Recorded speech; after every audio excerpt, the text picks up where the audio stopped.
Hello guys! Nagpiprito po tayo ng moy-moy. So, first, of course, binabad muna ng toyo na may paminta at prito.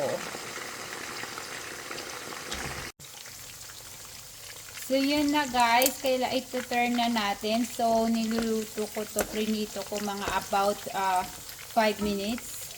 So, mukha lang siyang sunog, pero dahil binabad kasi sa toyo.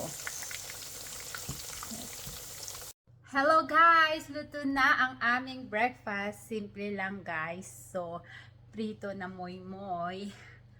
At saka guys, of course, masarap yan kung may sinangag.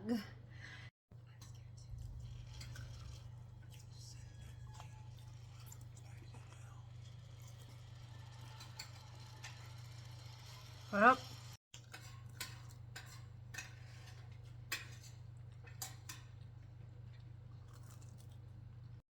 So guys, yun lang. Good morning dyan sa Philippines and enjoy your day. Take care of yourself.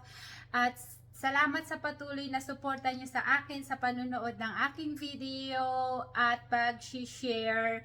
At guys, please continue to join on my videos sa ating mga early entry for ating pamigay.